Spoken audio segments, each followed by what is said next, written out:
네, 오늘은 아더핑크 목사님의 성령론 중에서 죄를 확신시키는 영에 대해서 함께 나누어 보도록 하겠습니다. 페이지는 한 5페이지 정도 되겠습니다. 사람은 본질적으로 영적으로 죽은 상태에 있어서 그에게서 참된 거룩함의 기밀을 조금도 찾아볼 수 없으나 그러면서도 그는 이성적인 존재이며 또한 그에게는 양심이 있어서 선과 악의 차이를 지각할 수 있을 뿐 아니라 도덕적인 의무를 분별하여 느낄 수 있는 능력도 가지고 있습니다. 로마서 1장 32절, 2장 15절. 그는 자기의 마음과 양심에 자기의 죄를 밝히 드러내어서 자기의 진정한 상태가 하나님의 거룩한 율법을 어긴 자의 상태라는 사실을 깨닫게 될 수도 있습니다. 성령의 일반적인 활동 아래서 도덕적으로 무감각한 상태로부터 죄에 대한 자각이 일어날 때 우리는 그것을 보통 죄를 통해한다라고 말을 합니다. 사람은 비록 그가 아직 중생하지 못한 상태에 있다 하더라도 분명하고도 강한 생각과 느낌들을 가질 수 있음이 사실입니다. 그 생각과 느낌들은 사실상 사람들이 마지막 심판날에, 즉 그들 자신의 양심이 그들을 상소하며 또한 그들이 하나님 앞에 죄인으로 서게 될 그 날에 겪게 될 생각과 느낌들과 정도의 차이는 있으나 종류상으로는 차이가 없습니다. 로마서 3장 19절. 그러나 위에서 언급한 죄를 통해함은 결코 마음을 변화시킨다든지 마음을 더 좋은 것으로 만든다든지 하는 것이 아닙니다. 그러한 유죄의식은 아무리 분명하고 강하다 할지라도 성령에 의하여 살리심을 받는 자들 속에서 일어나는 그런 확신과는 거리가 먼 것입니다. 그러한 확신과 함께 자신이 위험에 처해 있다는 자각이 일어날 수도 있고 공포의 무시무시한 영상이 상상을 가득 채울 수도 있으며 지옥이 거의 뚜렷이 보여서 그것으로 경악에 질릴 수도 있습니다. 영원한 형벌에 대한 신실한 설교 말씀을 듣고서 사람들이 무감각한 상태에서 깨어나며 그들의 심령 속에서 극도의 공포의 감정이 일깨워지는 경우가 많이 있습니다. 그러나 거기에는 죄의 크나큰 죄악성에 대한 참된 영적 확신은 없습니다. 반면에 감정이나 상상력이 거의 자극되지 않는 경우에라도 깊고 영원한 영적 확신이 있을 수 있는 것입니다. 한 가지 엄숙한 사실은 이 땅에 있을 때 죄에 대해 뜨거운 통회가 있었고 일깨워진 양심을 통하여 자신들이 창조주 하나님을 대적하고 있다는 것을 의식하기도 했으며 영원한 불이 실제한다는 사실을 어느 정도 느꼈었고 또한 하나님의 권위를 업신여기고 그의 법도를 짓밟는 자들에게 벌을 주시는 하나님의 공의를 느끼기도 했던 수많은 남녀들이 지금 지옥에 있다는 것입니다.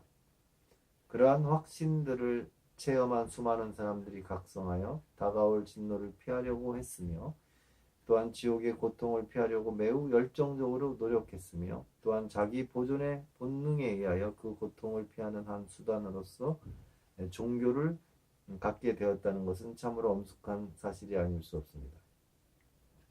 또한 이보다 더 엄숙한 사실은 이 불쌍한 심령들 가운데 상당수가 그들이 하나님의 사랑의 대상이므로 그저 그리스도를 그들의 개인적인 구주로 영접하기만 하면 된다라고 가르치며 부드러운 것들을 말하는 자들의 먹이로 전락한다는 것입니다. 그런 사람들은 그리스도를 단지 불을 피하려는 수단으로서만 바라보며 그들은 그들 마음에 역사하시는 성령의 초자연적인 사역을 통하여 주님으로서의 그리스도께 굴복하지는 못합니다. 독자들은 위에서 진술한 내용이 사람의 마음과 평안을 불안하게 하고 깨트리는 것이라고 말할지도 모르겠습니다. 그러나 이에 대해 우리는 이렇게 대답할 수 있습니다. 곧 이런 진술을 사용해서 지금까지 오랫동안 거짓된 평안을 즐겨온 사람들을 혼란시키는 것이 하나님을 오히려 기쁘시게 하는 일일 수도 있다고 말입니다. 독자들 여러분, 당혹감을 느끼는 것이 훨씬 더 나을 것입니다. 그렇습니다. 지금 두려움을 느끼고 공부하는 것이 사단이 만들어 놓은 거짓 위안에 빠져서 영원토록 슬피 울며 이를 가는 것보다 훨씬 나은 것입니다. 만일 당신이 테스트를 받고 점검을 당하기를 원치 않는다면 그것은 당신에게 정직한 마음이 결여되어 있다는 명백한 증거가 되는 것입니다. 정직한 마음은 진실을 알기를 소원합니다. 정직한 마음은 가장함을 싫어합니다. 정직한 마음은 속임 당하는 것을 혐오합니다. 정직한 마음은 자신의 상태에 대한 가장 엄중한 진단을 환영합니다. 정직한 마음은 겸손하며 순종하는 마음이요 교만하거나 뻔뻔스러우며 자긍하는 마음이 아닙니다. 이런 정직한 마음을 참으로 소유하고 있는 사람이 정말로 적은 것입니다. 그 정직한 마음은 이렇게 말할 것입니다. 당신이 위에서 진술한 대로 중생하지 못한 심령에게 죄를 통해하는 일이 가능하다면 허물과 죄로 죽어있는 자들이 그 죽어있는 상태에도 불구하고 장차 닥칠 진노를 생생하게 예상할 수 있으며 따라서 그 진노를 피하기 위하여 그렇게도 진지하고도 성실한 노력을 기울일 수 있다면 그렇다면 나의 확신이 그런 확신들과 다른 것임을 어떻게 알겠습니까? 친구 여러분, 이것은 아주 적절하고도 가장 중요한 질문입니다. 이 질문에 답하면서 가장 먼저 지적하고자 하는 것은 지옥에 대해 공포를 갖는 것이 마음속에 하나님의 초자연적인 역사가 행해졌다는 증거가 되지 못한다는 것입니다. 살리심을 받은 자와 그렇지 못한 자의 체험을 서로 구분시켜주는 것은 영원한 불에 대한 각성이 아닙니다. 그러한 각성은 정도의 차이는 있으나 두 사람 모두에게 있는 것입니다. 성령께서는 특별하신 그의 구원케 하시는 통회의 역사 가운데서 사람들로 하여금 죄의 형벌보다는 오히려 그 죄 그 자체에 관여하도록 하십니다. 타락한 인간들은 이런 식의 마음 씀씀이를 대단히 싫어합니다. 그들은 차라리 그들 자신의 사악함 이외의 다른 것들에 대해서만 깊이 생각합니다. 그들과 논쟁을 벌이거나 그들에게 애원하거나 경고를 해도 그들은 듣지 않을 것이며 또한 사단이 그 사로잡은 자들을 더 강한 자가 와서 그들을 풀어줄 때까지 죄와 그 죄의 본질과 사악함 속에 가두어 두고 있으므로 그 어떠한 방법으로도 그들을 구해낼 수가 없습니다. 사단은 끊임없이 모든 교묘한 방법을 동원하여 자신의 먹이들이 그러한 마음을 갖지 못하도록 막고 있으며 더구나 그의 유혹과 속임수가 인간의 마음속에 있는 본질적인 어두움과 공허함과 한데 섞여서 죄를 확신케 할 수 없도록 크나큰 장벽을 쌓습니다. 그리하여 사단은 그 소유를 안전하게 지키는 것입니다. 누가복음 11장 21절. 성령께서는 그의 참으로 놀라우신 능력으로서 살리심 받은 사람의 마음에 죄에 대한 정당한 생각을 일으키시고 그 생각을 계속하게 하십니다. 그렇게 되면 그것을 체험한 자는 시편 51편 3절처럼 내 죄가 항상 내 앞에 있나이다 라고 외치게 됩니다. 왜냐하면 하나님께서 이제 그를 책망하시며 그의 죄를 그 앞에 차례로 베푸시기 때문입니다. 시편 50편 21절. 그가 어떠한 방법으로 돌이키든지 그는 강제로 그 죄들을 바라보게 됩니다. 그는 자신의 생각에서 거짓은 제거시킬 수 있을지언정 마음에 박힌 하나님의 살을 제거시킬 수는 없습니다. 욥기 6장 4절. 이제 그는 자신의 죄가 머리카락 숫자보다도 더 많다는 사실을 깨닫게 됩니다. 정녕 푸른 마르고 꽃은 시듬은 여호와의 신이 그 위에 불미라. 이사야서 40장 7절. 성령께서는 살리심을 받고 조명하심을 받은 심령에게 죄의 죄악성을 인식해 하십니다. 그는 죄의 악한 성격을 폭로하시고 또한 우리의 모든 자고함과 자긍함은 하나님께 굴복하지 않는 것이요 그에 대한 그의 품격, 속성, 다스림에 대한 대적과 같은 것이라는 사실을 보여주십니다. 성령께서는 그들로 하여금 그들 자신이 하나님께 등을 돌리고 그를 향하여 발꿈치를 들고 그의 법들을 밟았던 일이 얼마나 통탄한 일인가를 느끼게 하십니다. 예레미야 32장 33절. 성령께서는 그들로 하여금 그들이 더러운 시냇물을 깨끗게 해줄 순수한 맑은 샘물을 저버렸으며 말할 수 없이 거룩하신 창조주보다 더러운 피조물을 더 사랑했고 영광의 주님보다 천한 유격을 더 좋아했다는 사실을 보고 느끼도록 하십니다. 성령께서는 살리심을 받은 심령에게 자신의 죄가 무수히 많다는 사실을 확신케 하십니다. 이제 그는 그의 모든 생각과 욕망, 상상들이 부패하고 사악한 것임을 깨닫게 됩니다. 지금까지 단 한 번도 괴로움을 느껴본 일이 없는 수천 가지의 일들에 대해 이제 양심이 그를 추궁하는 것입니다.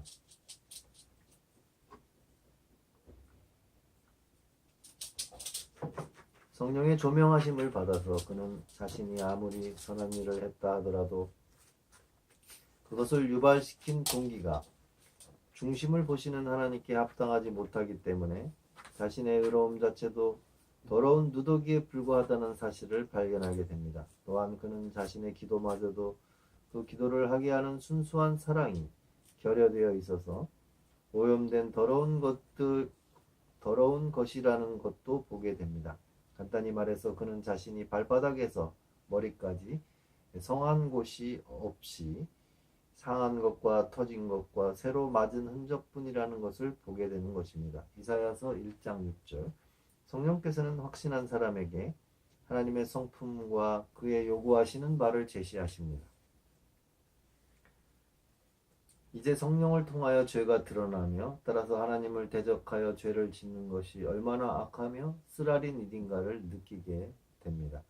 양심 속에서 악한 어두움에 대항하여 환히 빛나는 하나님의 순수한 빛이 심령을 두려움에 쌓이게 하는 것입니다. 확신을 가진 사람은 하나님이 거룩하시다는 것과 자신이 전혀 거룩하지 못하다는 것을, 하나님은 선하시며 자신은 악하다는 것을, 하나님과 우리들 사이에 가장 큰 불균형이 존재한다는 것을 느끼게 됩니다.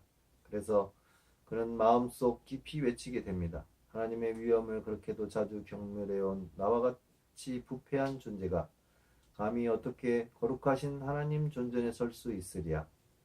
이제 그는 자신이 하나님의 선하심을 악용하고 그의 자비를 왜곡시키며 자기의 가장 좋은 친구이신 그분을 조롱하며 가장 비열한 배은망덕으로 하나님을 대해왔다는 사실을 깨닫게 된 것입니다. 독자 여러분, 당신들은 이런 경험이 없습니까?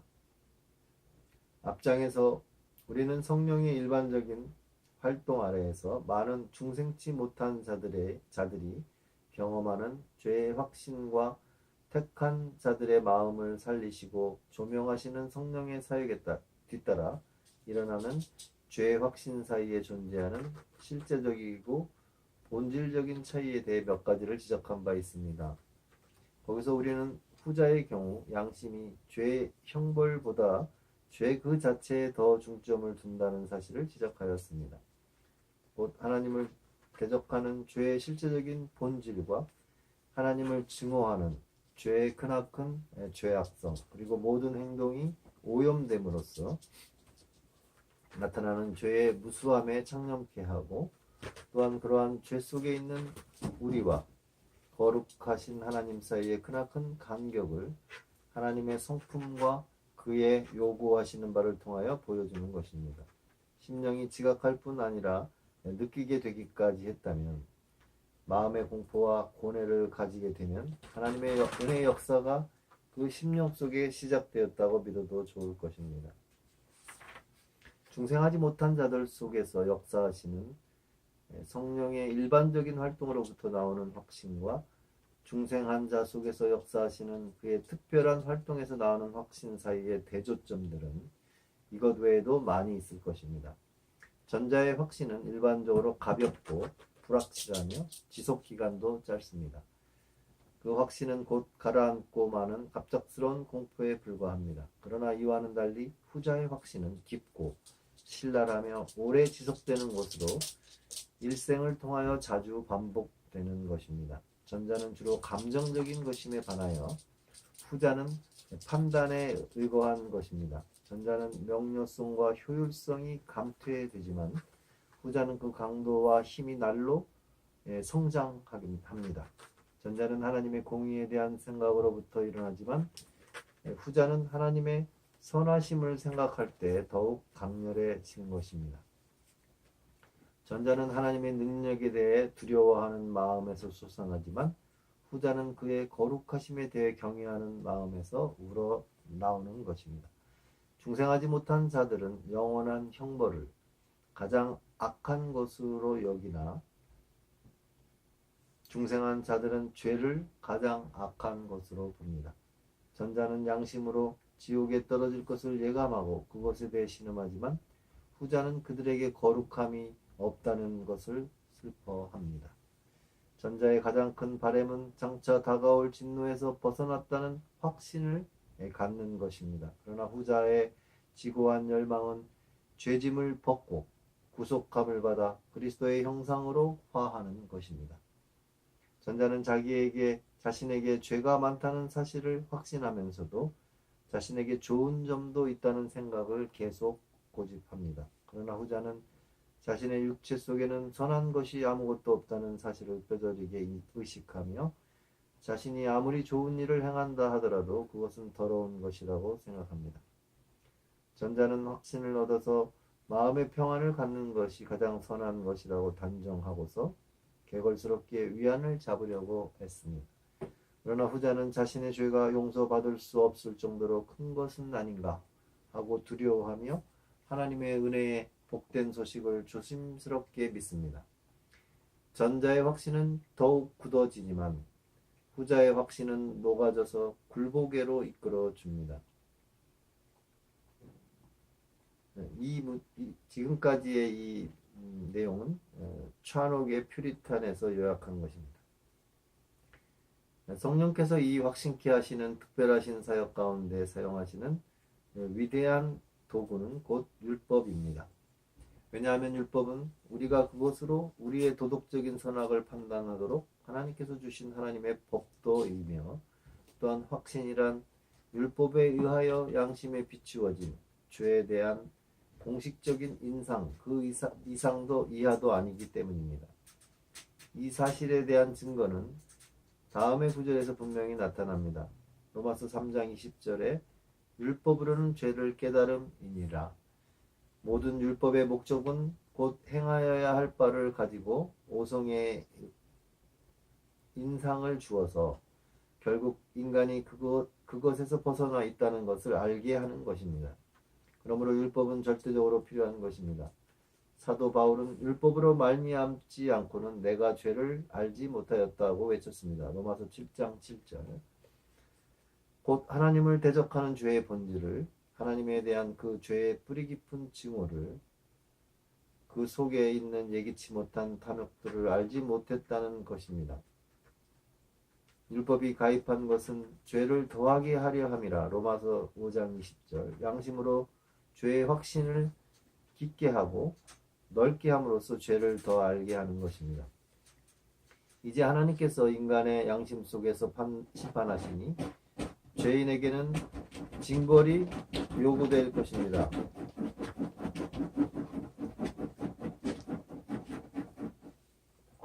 하나님께서 더 이상 업신여김을 당하지 않으시며 죄인 역시 조롱을 당하지 않을 것입니다. 엄숙한 심판이 이렇게 시작이 됩니다. 곧 율법이 선고하고 양심은 그 죄악성을 인정하는 것입니다.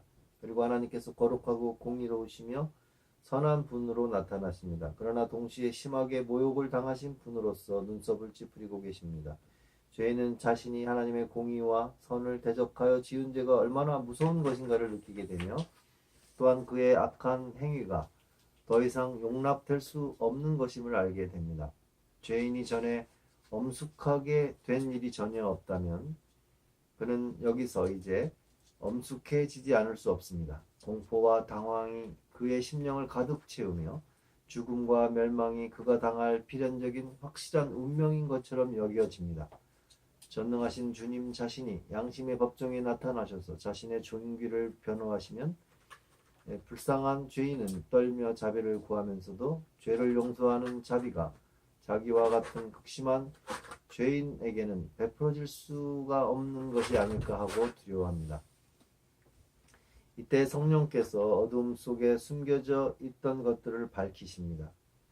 모든 과거의 삶이 확신을 가진 자 앞에 다시 스쳐 지나가게 됩니다.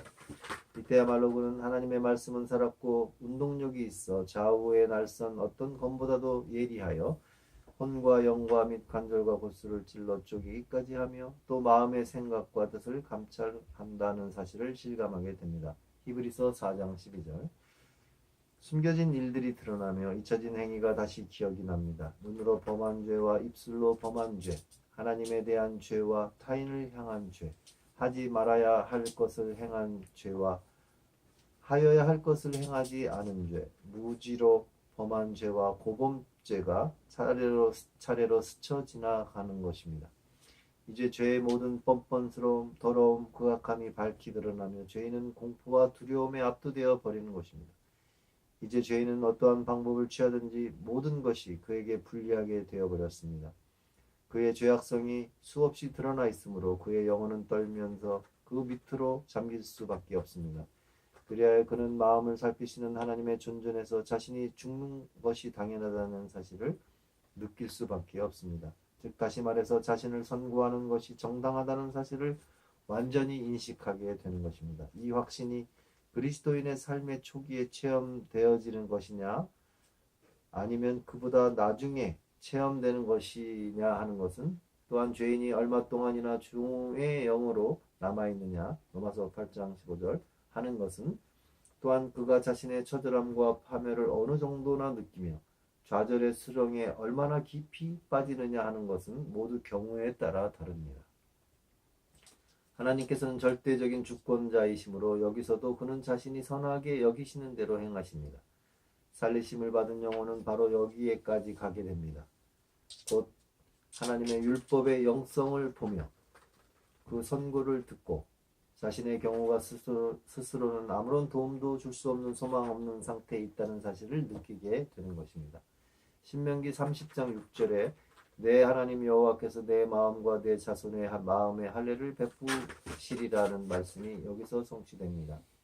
성령께서는 율법이라는 예리한 칼을 사용하여 양심을 찔러 쪼개며 죄의 극심한 죄악성을 선포하십니다. 이러한 신적 활동을 통하여 굳은 마음이 없어지고 마음의 사악함이 드러나며 그 마음의 패역과 부패성이 나타나며 모든 것이 그의 눈앞에 벌거 벗은 채로 드러나는 것입니다. 이제 죄인은 하나님을 향해 반역을 행했던 지나간 행위로 고민하며 그 앞에 주저앉으며 부끄러움에 가득 차서 자기 자신을 혐오하며 증오하게 됩니다. 예레미야 30장 6절 7절에 너희는 자식을 해산하는 남자가 있는가 물어보라. 남자마다 해산하는 여인같이 손으로 각기 허리를 짚고 그 얼굴 빛이 창백하여 보이면 어찌미뇨. 슬프다 그날이여 비할 데 없이 크니 이는 야곱의 환난의 때가 됨이로다. 마는 그가 이에서 구하여 냄을 얻으리로다. 살리심을 얻은 하나님의 백성들은 조만간 이와 같은 것을 체험하게 될 것입니다. 우리들 스스로는 우리의 비참한 상태를 참으로 확신할 수 없습니다. 왜냐하면 만물보다 거짓되고 심히 부패한 것이 마음이며 하나님 한 분만이 그 속을 살피실 수 있으시기 때문입니다. 예레미야 17장 9절 말씀. 성령께서 더러운 탐욕과 하나님에 대한 증오 그리고 말할 수 없는 사악함의 오물더리로 가득 찬 그런 더럽고 추잡한 마음속을 파헤치시다니 이 얼마나 놀라운 은혜입니까? 그분에겐 그 일이 얼마나 싫은 일이시겠습니까? 성자 하나님께서 자신을 낮추사 처녀의 태에 들어가셔서 베들레헴의 말구유에서 태어나시기까지 하셨다면 성령 하나님 역시 자신을 낮추사 우리의 부패한 마음 속에 들어오셔서 우리 마음의 악한 생각들을 휘저으셔서 우리로 하여금 그것을 통해 깨닫게 하시는 것이 아닌지요. 우리를 대신하여 모든 고난을 참으신 그분의 측량할 수 없는 겸손에 대해 찬양을 돌리는 것이 마땅하다면 우리에게 죄를 통했게 하시기 위해 강림하신 그 놀라우신 분께도 특별한 찬양을 돌리는 것이 마땅하지 않겠습니까? 심판하는 영, 소멸하는 영, 이사야서 4장 4절으로서 활동하시는 그분께 감사와 존귀와 영광을 세세토록 돌릴지어다. 네, 오늘은 아더핑크 목사님의 성령론 중에서 죄를 확신시키는 영에 대해서 함께 나누어 보았습니다.